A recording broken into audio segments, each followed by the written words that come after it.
After the evening kirtan, everyone would sit down on the floor, and some people would even stand outside the house, looking in and listening at the windows. Prabhupada invariably began by chanting in a strong, simple melody the refrain, Govindam Adi Purusham Tamaham Bhajami. And everyone would repeat in chorus, Govindam Adi Purusham Tamaham Bhajami. He would chant it half a dozen times and then begin his lecture. Prabhupada's teachings of Lord Chaitanya had recently been published, and he often lectured by having a devotee read out loud. Prabhupada would listen, and whenever he felt moved to, he would interrupt and begin speaking. Quote, this Krishna consciousness movement, Prabhupada explained, has to be understood through the teachings of Lord Chaitanya. He appeared in Bengal, a province in India, 500 years ago, and he specifically preached the Krishna consciousness movement. To execute that order, we have come to your country. My request is that you try to understand this Krishna consciousness movement with all your knowledge scrutinizingly. Don't accept it blindly. We have this book, Teachings of Lord Chaitanya, and other books also, many books. Try to read them. And we have our magazine, Back to Godhead. We are not sentimentalists, that we are simply dancing. Dancing has got great value. That if you dance with us, you will feel. It is not that some crazy fellows are dancing. The most intelligent persons are dancing. And yet it is so nicely made that even a boy, like here, he is a boy, he can take part. Prabhupada emphasized that Krishna consciousness was universal. It was full of sound philosophy, and yet it was very simple. The simple message was, God is great, and we are his part and parcels. And to prove it, he gave simple examples. The hand is part of the body and has great value when working as part of the whole. A small screw in the typewriter machine is very valuable as long as it is working as part of the machine. Otherwise, it is useless. Similarly, unless the individual spirit soul engages in devotional service to Krishna, he is incomplete. Prabhupada spoke some basic Krishna consciousness for about a half an hour and then asked for questions. Always at least a few hands raised. He recognized the outsiders first. It was not unusual in those days to find young people, college students and hippies, asking cosmic questions, dabbling in yoga and Eastern philosophy. Often, however, they had many different things on their minds, including drugs, and were frequently confused. But Prabhupada, experienced with over 3 years of constant preaching to young Americans, had already heard almost anything they could possibly ask. One young man, is there a communication that is not the word itself, but beyond words? Perhaps a vibration reaching for the Om? I mean, does one attain a communication, something understood between you and myself and my brother, an experience like the sound Dong or Ong? Is there something else beyond the verbal? Yes, Prabhupada replied. This Hare Krishna. Man, Hare Krishna? Prabhupada, yes. Man, but can you tell me how this can be? How to talk that language all the time, rather than English or other languages? Prabhupada, it doesn't matter that Hare Krishna can be sounded in Sanskrit only. You can sound it in English tone also, Hare Krishna. Is there any difficulty? These boys are also sounding Hare Krishna, just like the piano. If you touch, there is dong. It doesn't matter whether an American is striking or an Indian striking, or a Hindu striking or a Muslim striking. The sound is sound. Similarly, this piano, Hare Krishna, you just touch it and it will sound. That's all. Srila Prabhupada ki.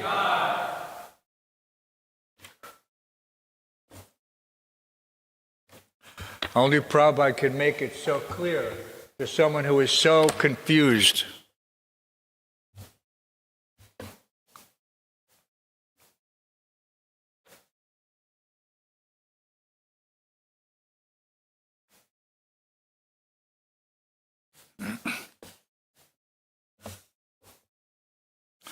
Om Namo Bhagavate Vasudevaya. Om Namo Bhagavate Vasudevaya. Om Namo Bhagavate Vasudevaya.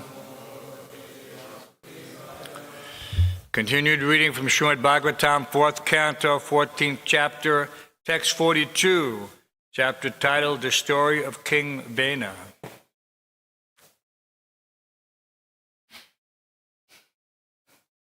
Is it up on the screen?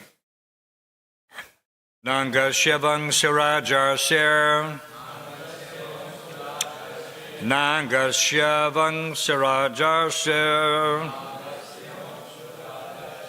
saṁsthātum arhati.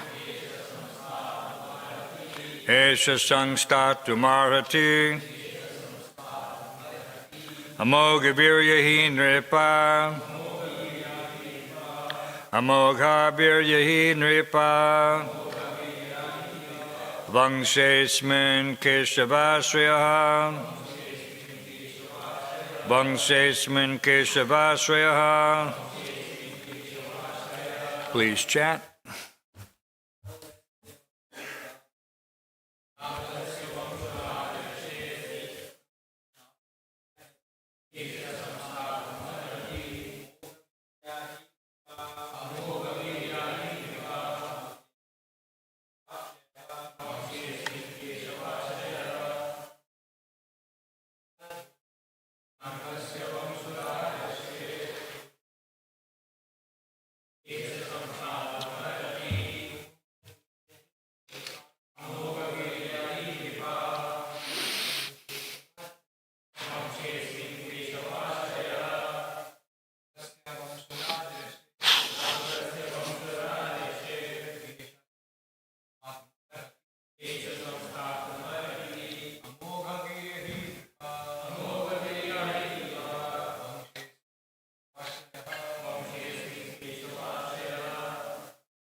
Ladies.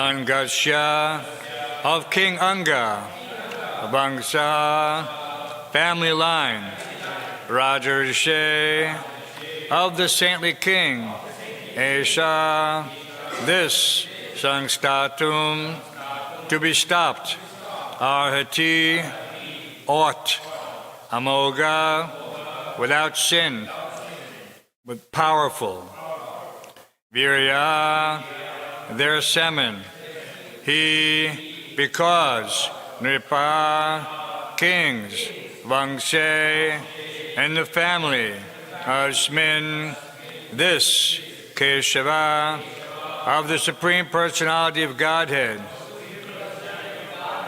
Ashrayāḥ, under the shelter. Translation and purport by His Divine Grace, A.C. Bhaktivedanta Swami Prabhupada. The sages decided that the descendants of the family of the saintly King Aṅga should not be stopped, for in this family the semen was very powerful, and the children were prone to become devotees of the Lord. Please repeat. The sages decided that the descendants of the family of the saintly King Aṅga should not be stopped.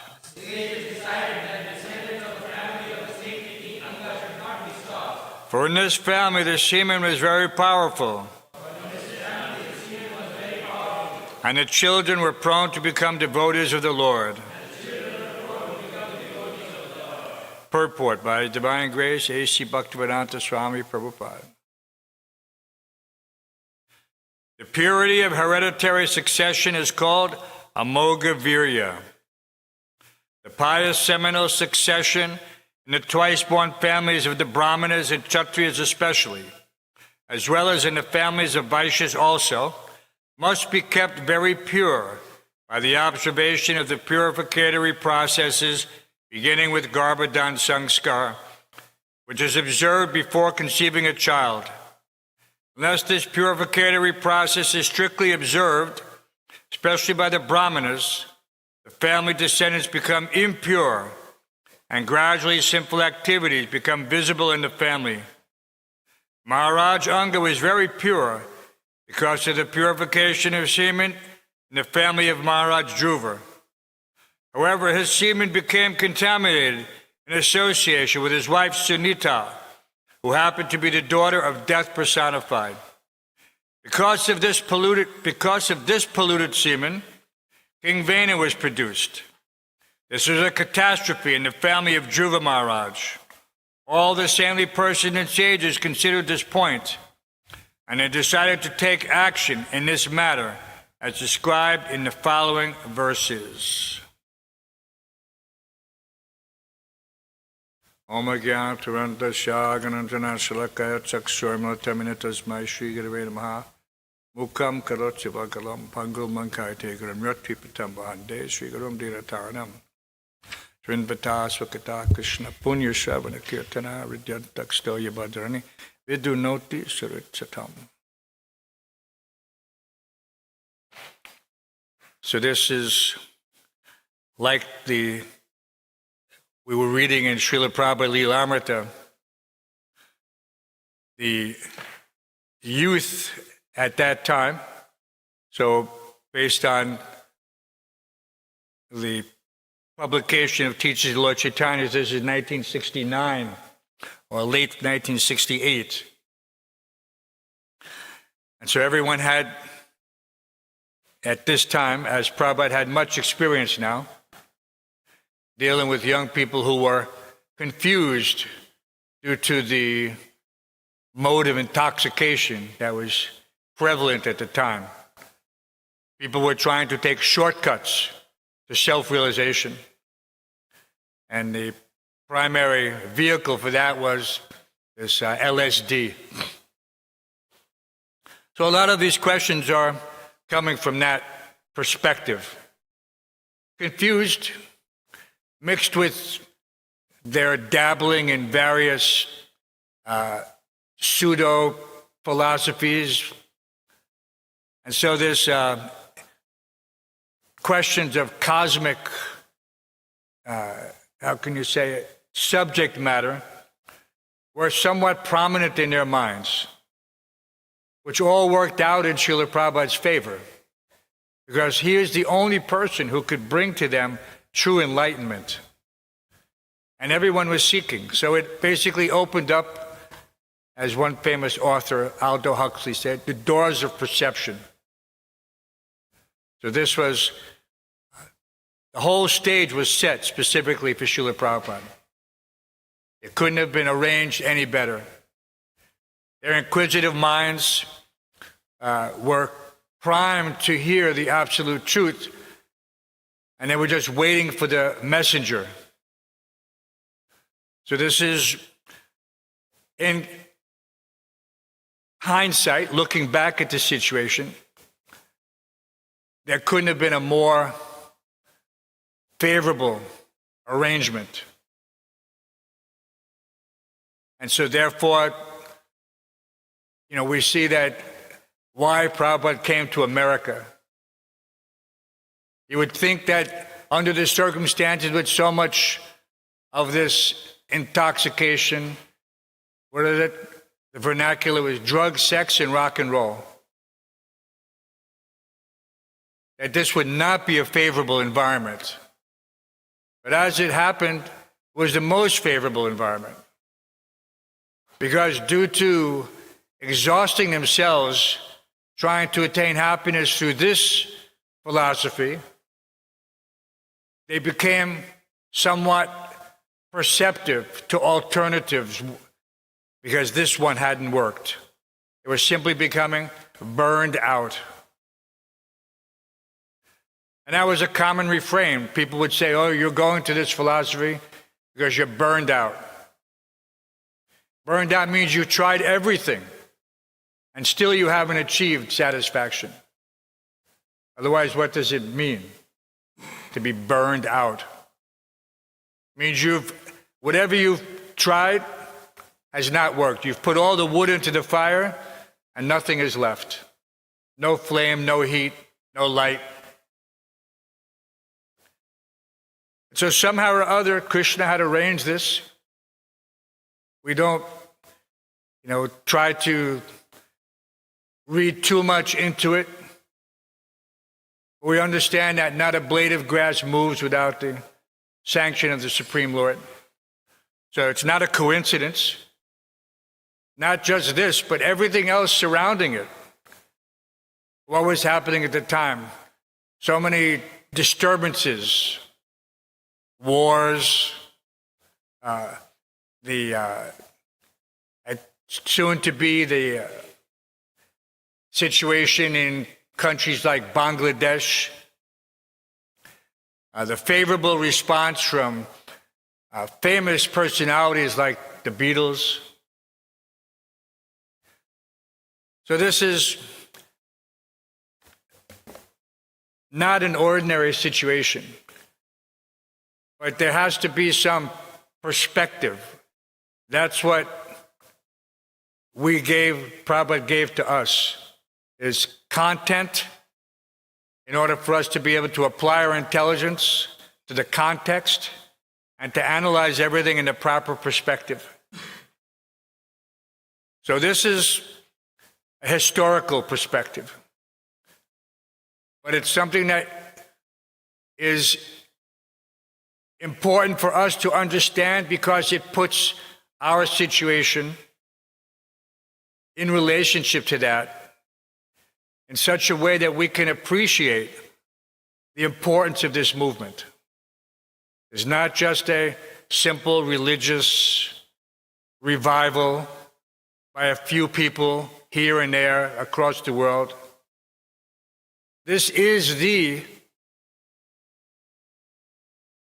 only means. Hare Nama, Hare Nama, Hare Nama eva kevam, kalo nischeva, nischeva, nischeva. So therefore we see, Prabhupada, we're reading and teachings of Lord Chaitanya, and it sometimes appears repetitive. How many times he's invoking the Maha Mantra in the course of just a few pages. And he's not invoking, Lord Chaitanya is invoking in his discussions with Prakashananda Saraswati and his disciples. And who are these disciples? These disciples are analogous to all these young people that Prabhupada is preaching to. All Mayavadis. Everyone in America, everyone, Nirvashesa Sunyavadi, Paschatya Deshatani. His specific potency is to deliver these lost souls from voidism and impersonalism. All lost souls. Just like those Mayavadi sannyasis. They may have seemed externally very advanced, following so many strict rules and regulations. But they were no better. They were simply lost souls, just not taking intoxication or illicit sex or gambling. But it didn't matter. They were just as lost. Just as lost. When you're lost, you're lost.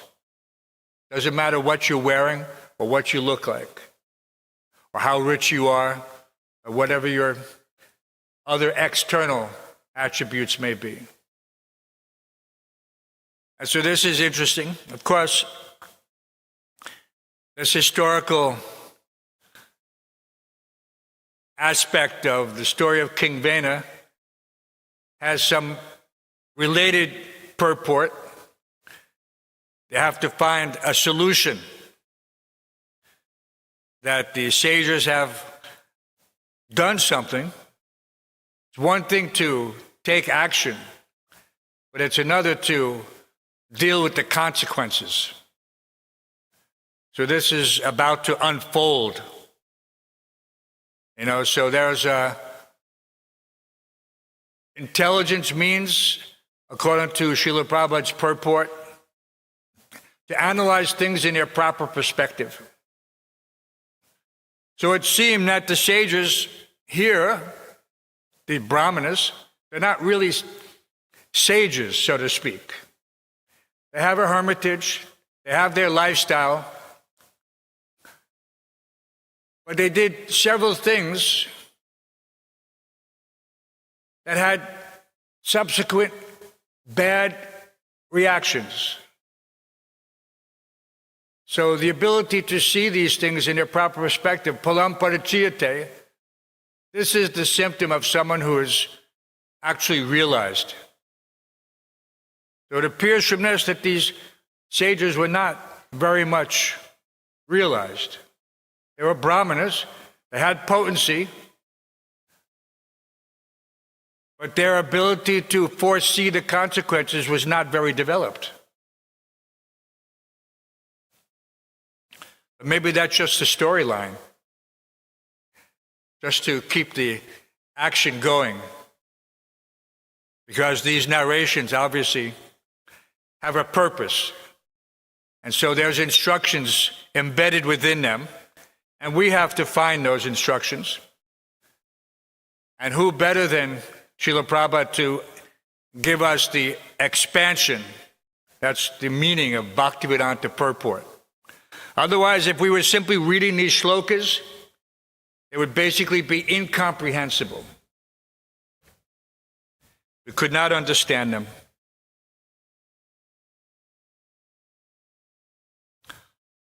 Shravanam, Kirtanam, Vishnu, Smaranam, Padasevanam. Everything has a linear, one comes from the other. One precedes one, the result of one leads to the benefit of the other. And so this historical perspective is important. That's why Prabhupada wanted even the young people of Seattle in 1968 to sit down and listen to these purports, to listen to these classes, because he understood that they were, as later described by Satsuru Maharaj, planting the seed. So this planting the seed is not something simple.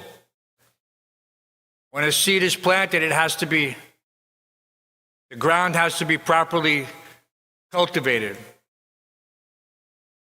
You have machinery, you have tillers, you have plows, you have things that plant the seed in the ground. And then you have the follow-up. Everything has to be there. And so Prabhupada was constructing all this infrastructure by traveling all over the world. Even at this time, he had a plan. World Sankirtan Party. And it happened. That he gathered enough disciples and then he took them to, sent them first to London, and then he took a whole group to India. Very famous. And if you look at those pictures, you see all these nice devotees 1970, in Surat, and all these other places. Places that had never before seen Western Vaishnavas. They came out in the old cities in the narrow lanes, and they were showering flowers on them, running out of their houses and putting garlands on them. They could not imagine. So anyone who experienced that could appreciate that this was a miracle in the making. But not everybody could understand. Why is that? Yagnai sankirtana prayas, yujantihi sumedasaha. Those with good intelligence, Krishna Vanam Tasha Krishnam, could understand who is the golden avatar and who is the messenger, the Senapati Bhakt. So this is our benediction, to have the fortune to come into this association. And it's just, there was a famous saying at the time. This is coincidentally the 250th year of America's founding, so to speak, the founding documents, 1776 to 2026, 250 years. So in America, this is a very seminal moment. Yeah, same word.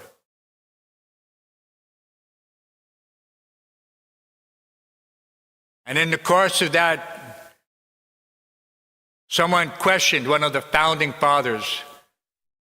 They were deliberating for days on end in various places, creating their GBC.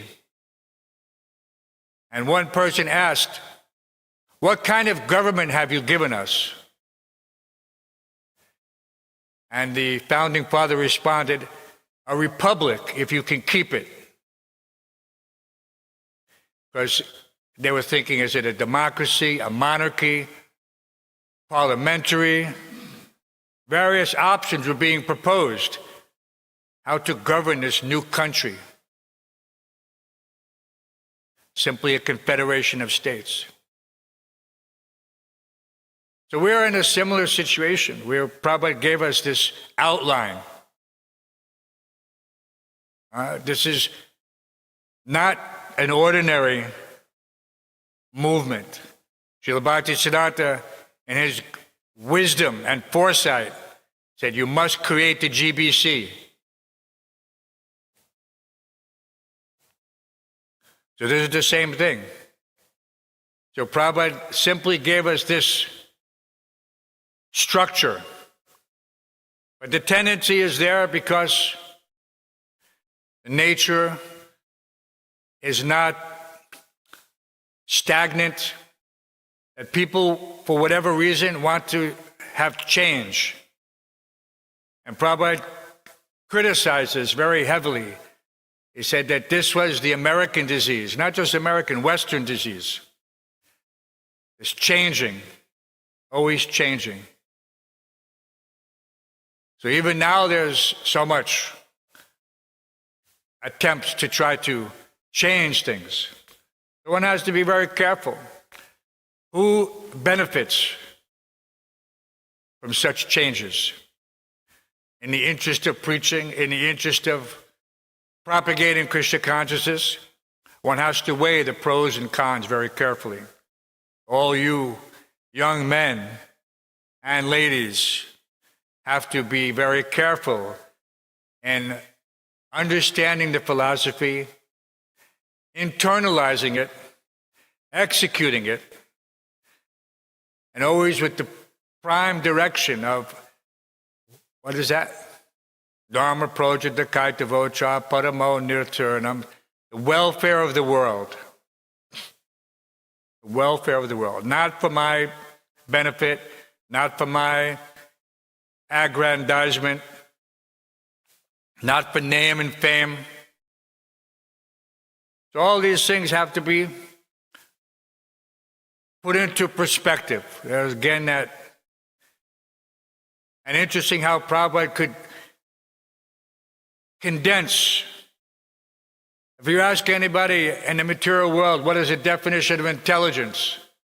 They say, oh, you have to take this test. What's that test?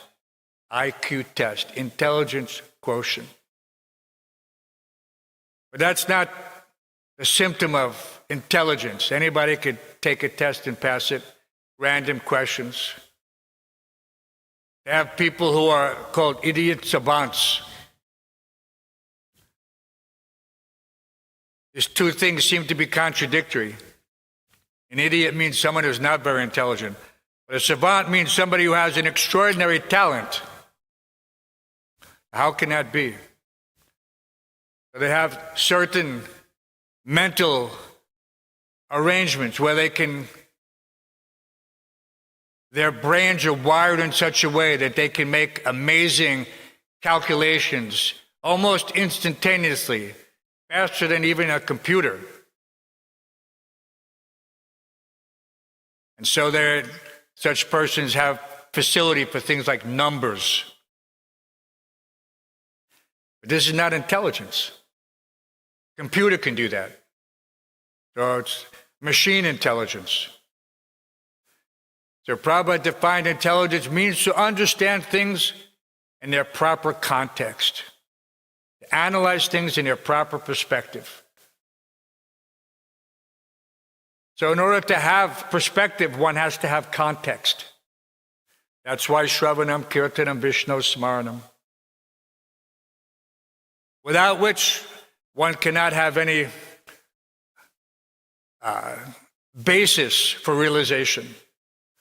So listening to Srila Prabhupada, reading Prabhupada's books, concentrating on the philosophy produces realization. It is not an accident. One does not become realized by accident. All right? There has to be some endeavor.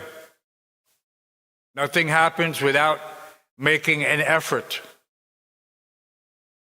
But some people think that, no, I'll just casually carrying on without making much endeavor. I'll just go through, what do they say? Go through the motions. Fake it till I make it. But that cannot succeed. And we've seen, after this movement is approaching 60 years, this year, this is the big year, another seminal event. 60 years from the incorporation of the International Society for Krishna Consciousness. So there will be a big gala, because of all things to celebrate, the most important event to happen in the last 250 years is the incorporation of ISKCON. But not everybody knows it. But everything up to that point was leading to this. Just like from the advent of Chaitanya Mahaprabhu. All these points on a line, a timeline, have great significance. But one has to understand them. He has to appreciate them. Once he appreciates them, then he gets the benefit. When you have a relationship and you appreciate it, then you get the benefit. If you have a relationship and there's no appreciation, no acknowledgement, no reciprocation, then the relationship will not have any result, no benefit, no fruit. Simply, like what does Prabhupada say? Beating the empty husk of rice. Simply a waste of time. But you think you're doing something. Right? Because the rice husk and the rice look very similar. So that's why the analogy is there. So we have to understand where to place our energy in order to get the benefit. This Anyabhilasata sunyam jnana karmadinarvatam. Anukulyena. This Prabhupada stresses, without any motive.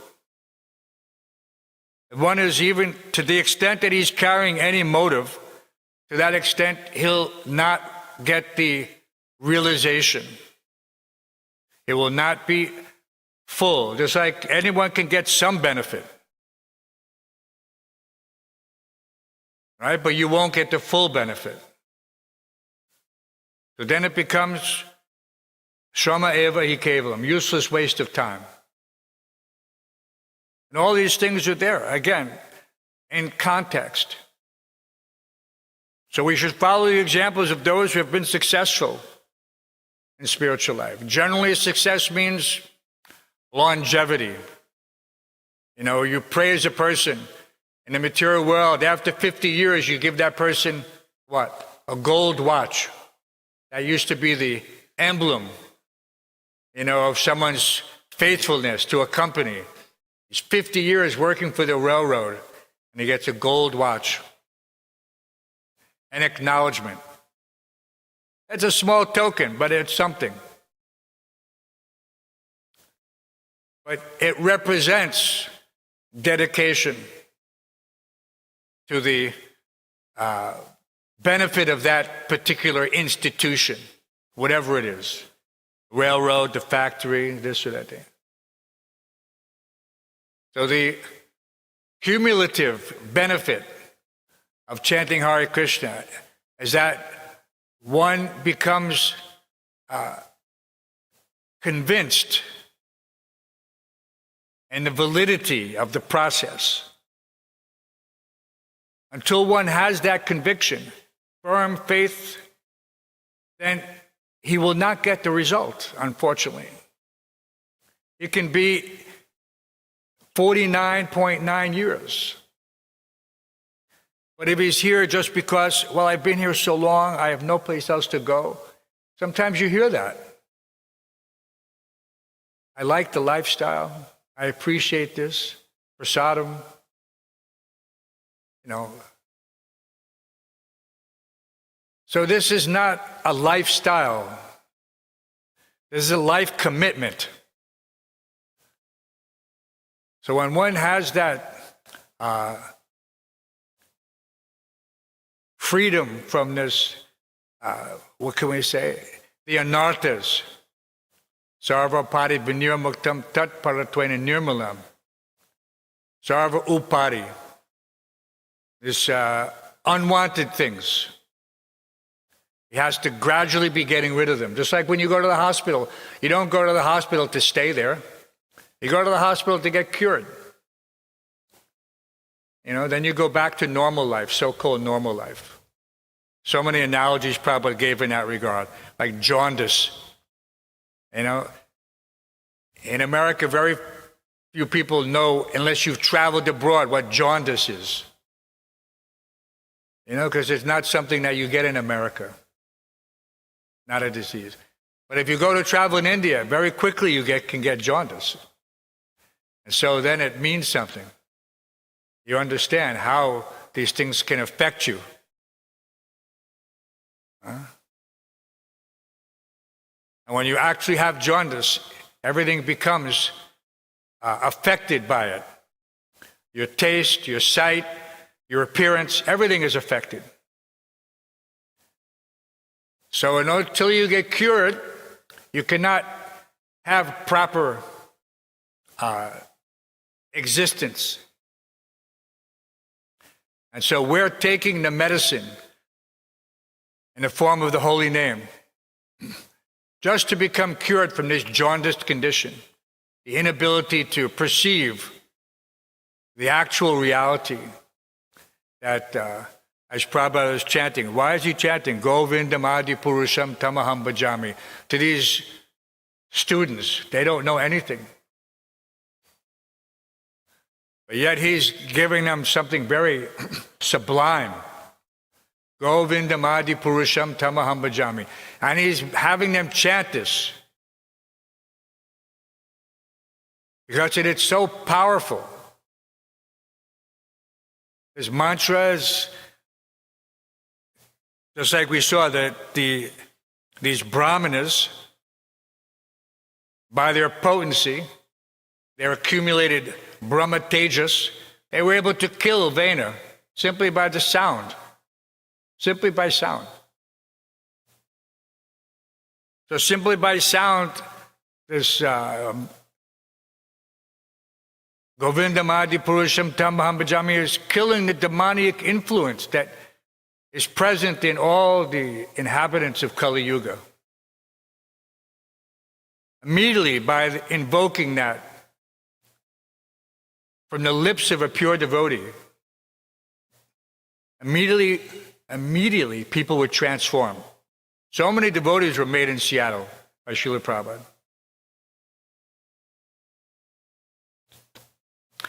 Of course, that happened everywhere he went. But just see how someone who is authorized and empowered, as opposed to perhaps, these brahmanas who couldn't anticipate the consequences of their actions because they lacked foresight for whatever reason. So one should always be able to anticipate the result of his actions, good or bad. It's common sense. That verse again, palam parachiyate, you judge a thing by its result. Prabhupada would quote that Bengali saying, palam parachiyate, you judge a thing by its result. You judge a tree by its fruit, and you judge a thing, an action by its result. And so you don't get, and everyone in the material world knows that, you don't get a good result from a bad action. And so every action we have, every action we take should be carefully considered. Otherwise, what is the benefit? What is the purpose? What is the fruit of our chanting this Hare Krishna, Krishna Krishna, Hare Hare, Hare Rama, Rama Rama, Hare Hare. Some people don't even like to chant. They just do it because, I'm being told to do it. I have to do it. If I don't do it, I can't stay in the temple. The temple president will be on my case.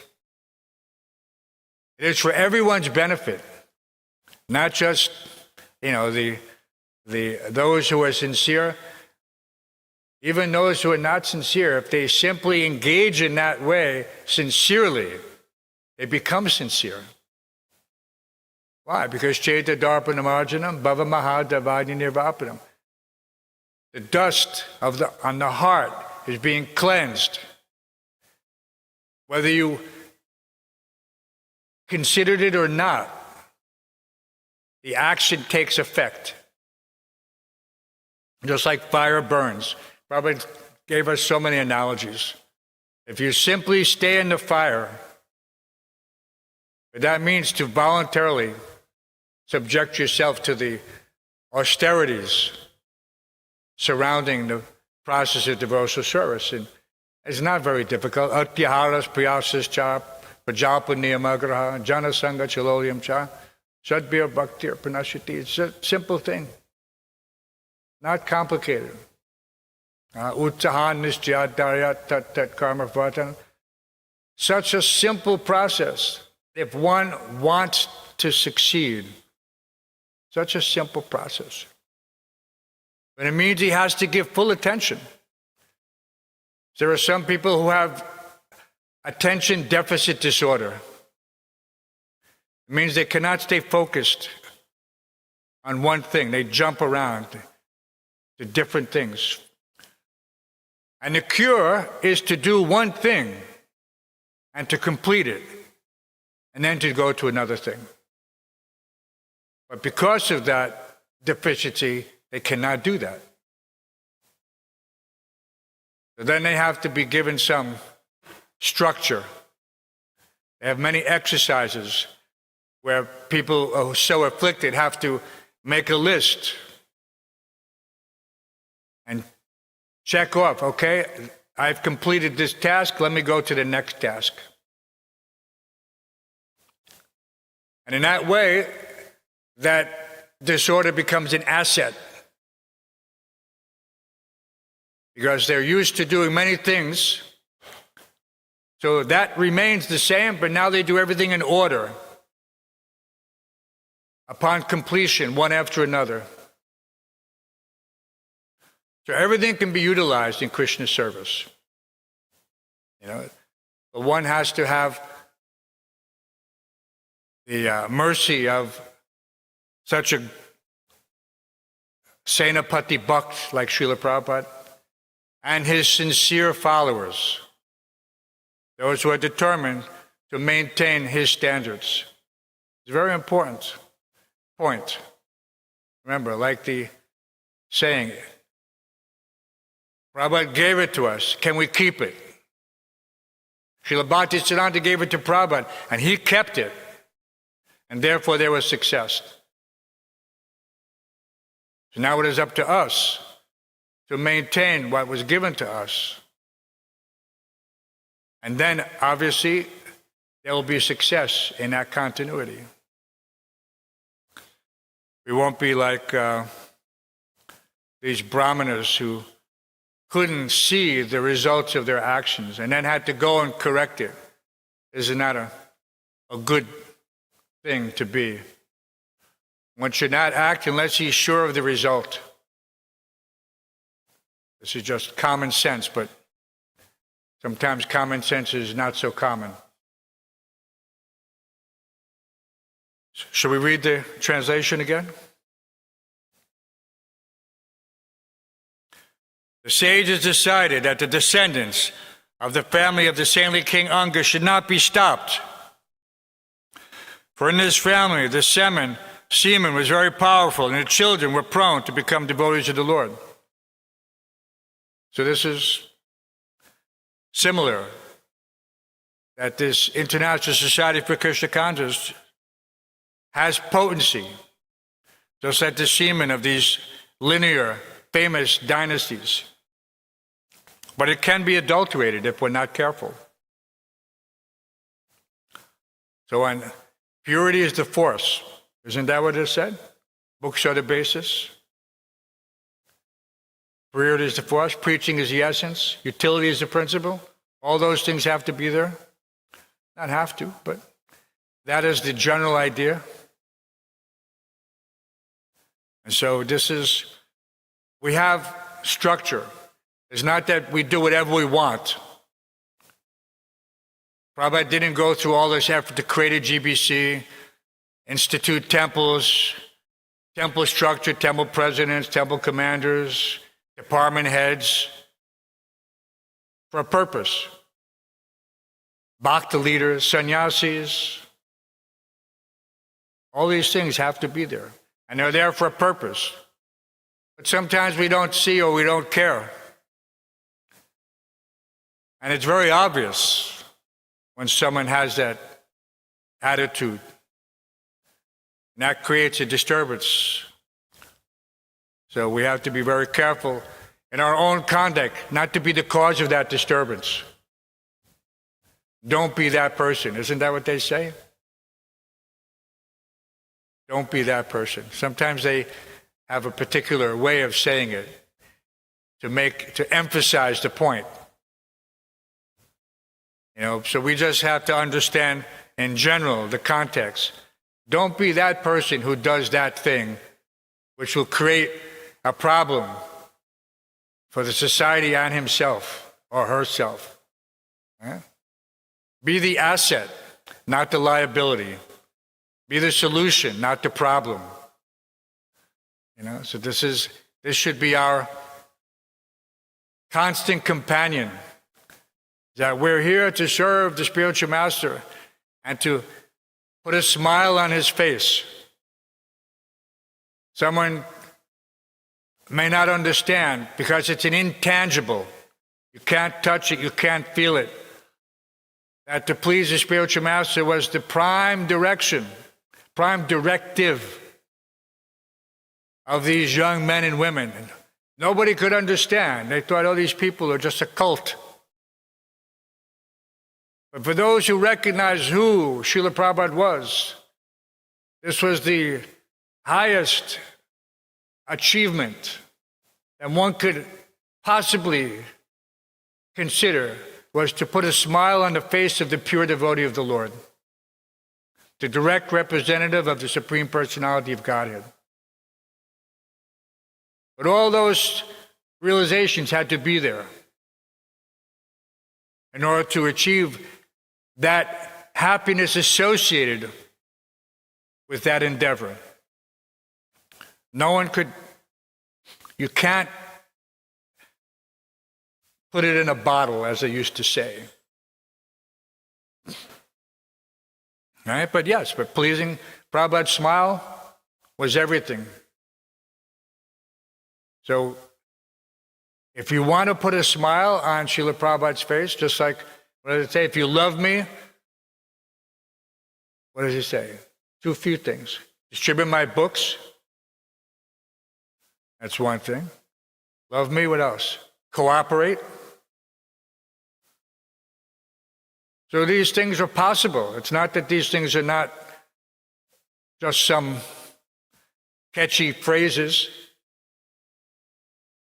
They have meaning, but the meaning is only appreciated when one takes up those instructions. And if you see any book distributor, he can tell you, yes, especially if he's been doing it for some time, that you acquire a sense of satisfaction that goes beyond anything that can be achieved in the material world. The highest pleasure, pleasing the spiritual master through these different endeavors. So we don't want to go too long, especially on a day when there's so much preaching available. I would encourage everyone. Some people think, oh, Sunday's my day off. I don't have to do anything. I don't have to go out and distribute books. I don't have to go out and Harinam Sankirtan. Just have to do a few mundane things and then I'm free.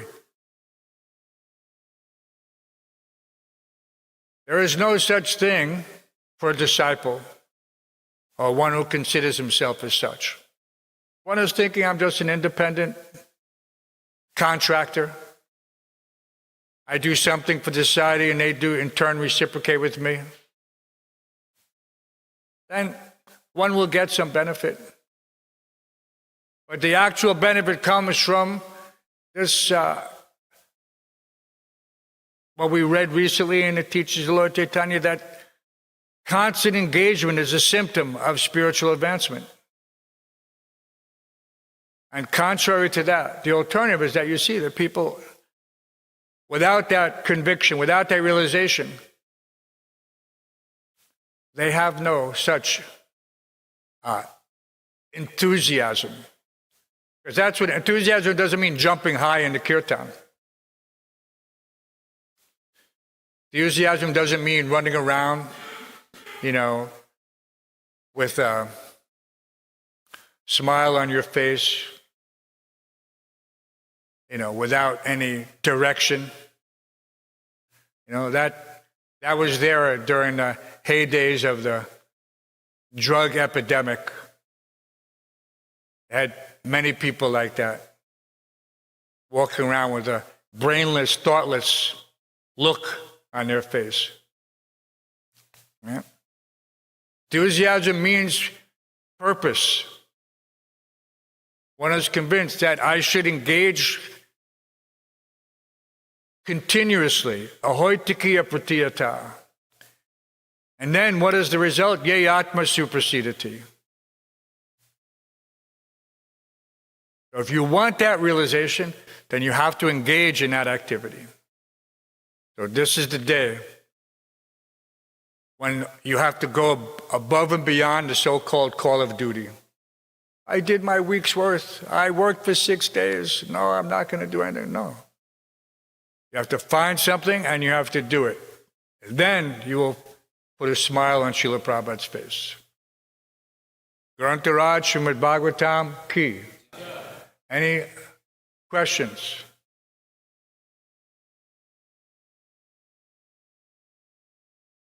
Okay, Mahaprasadam Govinde. Okay, we'll postpone questions for another week. Srila Prabhupada ki, Srimad Bhagavatam ki, Gaur Premanandi, Ananta Koti Vaishnava